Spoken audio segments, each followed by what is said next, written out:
নমস্কার বন্ধুরা, আর জি কুকিং চ্যানেলে আপনাদের সবাইকে স্বাগত। আজকে নিয়ে হাজির হয়ে গেলাম দারুণ টেস্টি বাঁধাকপির পরোটা রেসিপি নিয়ে। তো চলুন শুরু করা যাক। একটা পাত্রে আমি 2 বাটি ময়দা নিয়ে নিয়েছি, 3 চামচ দিয়ে দিলাম চিনি, স্বাদ মতো দিলাম লবণ, আর 2 চামচ দেব সাদা তেল।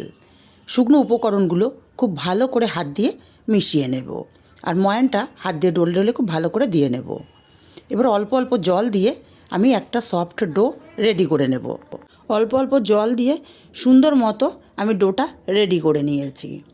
দেখুন, ঠিক এইরকম একটা সফট করে ডোটা রেডি করতে হবে। 10 মিনিট আমি ঢাকা দিয়ে রেস্টে রেখে দেব, ততক্ষণে পুরটা রেডি করে নেব।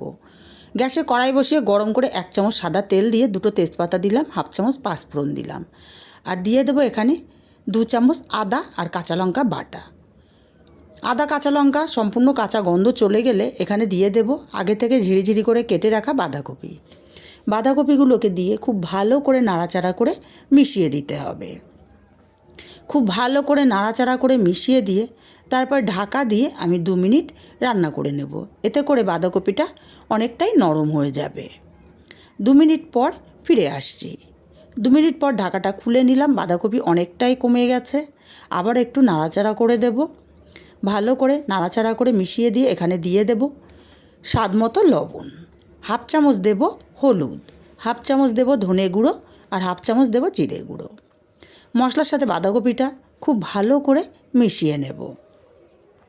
খুব ভালো করে মেশানো হয়ে গেলে তারপর আবারও আমি ঢাকা দিয়ে 2 মিনিট রান্না করে নেব। 2 মিনিট পর আবারও ঢাকাটা খুলে নিলাম। বাঁধাকপি কিন্তু অনেকটাই সেদ্ধ হয়ে গেছে। এখন খুন্তি দিয়ে চেপে চেপে বাঁধাকপিটাকে একটু মিহি করে নিতে হবে বা মজিয়ে নিতে হবে। তারপরে এখানে দিয়ে দেবো একটা গ্রেট করে রাখা সেদ্ধ আলু। মিডিয়াম সাইজের আলু আমি সেদ্ধ করে গ্রেট করে নিয়েছি। সেদ্ধ আলুটাকে দিয়ে খুব ভালো করে বাঁধাকপির সাথে মিশিয়ে আরও 2 মিনিট মতো রান্না করে নিয়েছি, বাঁধাকপির এক্সট্রা জলটা শুকিয়ে যাওয়া পর্যন্ত। তারপরে 1 চামচ চিনি দিয়ে দিলাম। চিনিটাকে দিয়ে খুব ভালো করে নাড়াচাড়া করে মিশিয়ে নিতে হবে, আর খেয়াল রাখতে হবে বাঁধাকপিটা যেন শুকনো শুকনো হয়। তারপর এখানে দিয়ে দিলাম বেশ কিছুটা ধনেপাতা কুচি আর সামান্য একটু গরম মশলার গুঁড়ো।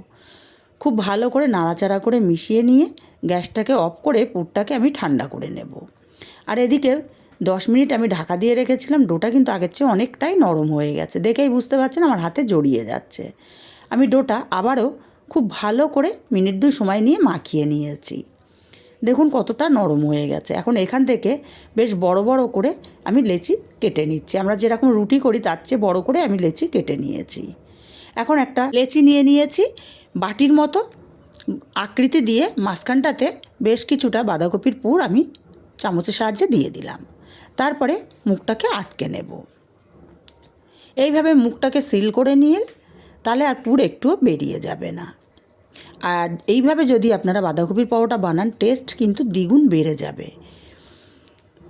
একটার জায়গায় 2-3টেও খেয়ে ফেলবে, এতটাই টেস্ট হয়। পুরটা যত টেস্টি হবে পরোটা ততটাই টেস্টি হবে। মুখটাকে সিল করে নিয়ে কিছুটা ময়দা দিয়ে আমি চাকির উপর দিয়ে প্রথমে চেপে চেপে পুরটাকে সেট করে নেব। তারপরে আলতো হাতে বেলে নেব, তবে মাঝখানটাতে বেলবো না, চারি সাইডে একটু পাতলা করে বেলে নেব, তবে খুব পাতলা আমি করব না। ঠিক এই রকম মোটা রেখে আমি বেলে নিয়েছি। এখন তুলে সরাসরি আমি দিয়ে দেব গরম তাওয়ার ওপরে। তারপরে 1 পিঠ ভাজা হলে 1 পিঠ উল্টে দিয়ে দেব তেল ব্রাশ করে। তারপরে আবারও উল্টে দেব, অপর পিঠেও আবারও তেল ব্রাশ করে দেব। তারপরে উল্টে পাল্টে সুন্দর গোল্ডেন কালার করে পরোটাগুলোকে ভেজে নিতে হবে।